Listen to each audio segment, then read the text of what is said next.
C'est ça les vacances et pourtant ils reviendront l'an prochain. C'est le roman de Michel Fremder chez Storycast et c'est notre série feuilleton de l'été. Bonjour Michel Fremder. Bonjour. Comment ça se passe les vacances en fiction et dans votre propre famille quand on se retrouve pendant 15 jours? Ça se passe où d'ailleurs le lieu de villégiature Ça se chez passe Fremder? en Poitou-Charentes. Ça se passe en Poitou-Charentes, région traditionnellement terrienne, avec toutes ses coutumes et avec un climat qui, dans le livre, est un climat chaud bouillant, comme on dit. Chaud bouillant. Chaud bouillant. On en a parlé, mais on disait bon bah voilà, pour qu'il y ait des vacances un petit peu familiales réussies, autant éviter les sujets qui fâchent. Donc chez vous, dans la fiction, on évite de parler politique, c'est ça. C'est vrai. On parle pas trop de sujets de société ou autres. Mais en fait, du coup, on se dit, mais on parle de quoi? Écoutez, on parle de tout. On peut même aborder les sujets politiques. Mais, encore une fois, et comme on a coutume de le dire, il faut savoir jusqu'où on peut aller trop loin. Donc, alors on parle de tas de choses, et notamment... je pourrais dire de façon triviale, les idées connes. Vous savez, c'est quoi les idées connes? Ça m'amuse. Les idées connes, ce sont... ça peut toucher chacun des 16, pratiquement, alors, de l'équipe de... C'est l'équipe de rugby avec son entraîneur, c'est-à-dire qu'il y a effectivement les 5 petits-enfants, il y a les 3 enfants, la nounou et son compagnon, et puis le papy et la mamie, c'est-à-dire 16 personnes qui se retrouvent ensemble pendant 15 jours. Et le papy, c'est vous. Alors, les idées connes, ça peut être... d'un seul coup, les 2 ados qui ont 13 ans et qui ont des cabanes dans le jardin et qui ont décidé d'y passer la nuit. Bon, c'est pas une idée conne, ça c'est plutôt rigolo, non? C'est plutôt rigolo. Sauf que quand il y a généralement, je dirais même une mouche quelquefois dans leur chambre, c'est tout un drame et il faut chasser la mouche ou la tuer parce que sinon on peut pas dormir. Alors quand c'est une cabane dans le jardin, vous vous dites ça c'est une idée qui va être encore un petit peu curieuse.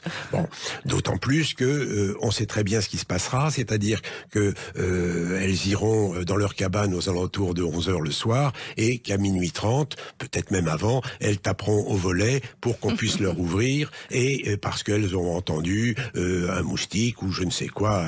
Donc il faut, si vous leur dites non, pas question, là vous avez un drame, bien évidemment. Alors il faut trouver l'astuce qui pendant la journée va vous permettre de les dissuader d'aller là. Alors c'est généralement variable.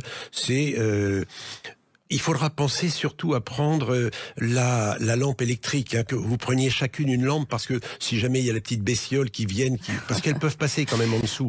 Voilà. Donc oui, mais justement dans ces histoires d'idées connes, comme vous dites, Michel Fremder, le problème est quand on est en cohabitation famille comme ça, vous avez vos 3 enfants, il y a des petits enfants, qui décide? C'est qui a l'autorité? Ça, c'est un vrai problème quand même durant cette cohabitation. C'est-à-dire, est-ce que c'est le grand-père qui va dire aux petits enfants, je pense que mais toute la difficulté, Laurence, elle est là. Et oui. Elle est là, c'est que quand vous n'avez que vos petits-enfants, vous avez l'autorité. Mais quand les parents sont là, n'oubliez jamais que les parents oublient que vous avez été leurs parents. Certes. Ils oublient qu'on a eu des enfants.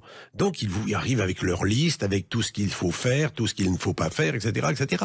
Alors l'autorité qu'il a, il n'y a pas d'autorité. Vous avez simplement, vous levez les yeux au ciel quand vous en entendez un qui dit ceci, vous levez les yeux au ciel à nouveau, ou vous partez dans le jardin, ou vous partez faire autre chose. Vous n'avez jamais les petits-enfants seuls sans les parents? Alors. Jamais. Jamais. Sauf s'il y en a un qui a une idée conne, par exemple, de se dire, tiens, je vais aller à la pêche. Je vais t'accompagner, c'est très bien. Et oui, mais avec quel matériel? Allez, on va acheter le matériel. Et on achète pour 150 € de matériel, avec les épuisettes, les cases à pêche et machin, et personne n'ira parce qu'il faut se lever tôt, parce qu'en fin de compte, on a changé d'idée, parce que la voiture ceci, ou parce que... Donc, ça s'inscrit dans le cadre des idées connes. Moi, j'adore les histoires des idées connes en famille, dans les vacances. Non, mais ça, c'est une vraie question. C'est vrai, quand on se retrouve en cohabitation, c'est retrouver le cadre de qui décide quoi. Et là, il y a une inversion effectivement faut co-partager un petit peu. Voilà, je crois que dans le livre on le raconte très bien. C'est-à-dire que il faut que le livre soit drôle. Et forcément. Et les vacances soient drôles. Mais bien évidemment. Et c'est toujours drôle. C'est toujours drôle après. C'est ça qui est drôle. Quand aujourd'hui vous racontez tout ce qui s'est passé l'année précédente, c'est fantastique.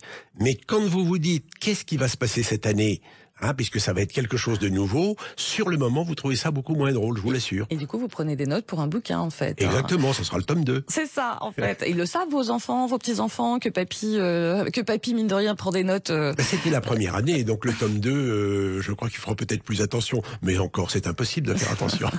Mais quelque part, quoi, il y a l'envie aussi de vous adresser aux parents, grands-parents, en disant, allez, tout ça, même si ça se passe pas toujours très bien, prenons du recul. Il y a cette envie-là, ou de faire sourire en disant finalement, on vit tous les mêmes choses. Bien sûr, en je famille. crois que ce livre, c'est ce qui en fait peut-être son succès actuellement, c'est que chacun s'y retrouve. Chacun sait très bien que les histoires de la table, les histoires des icônes ou les histoires de pétanque ou autres, mais on les vit tous. On les vit tous. Ça s'appelle pas la pétanque, ça s'appelle le 421, ça s'appelle le Monopoly, ça a toujours un nom. D'ailleurs, le sujet des jeux de société, c'est aussi un autre feuilleton. C'est ça, feuilleton à suivre. C'est ça, les vacances. C'est chez Storycast Édition. Et c'est notre feuilleton de l'été sur Sud Radio avec vous, Michel Fremder. À très vite. Merci.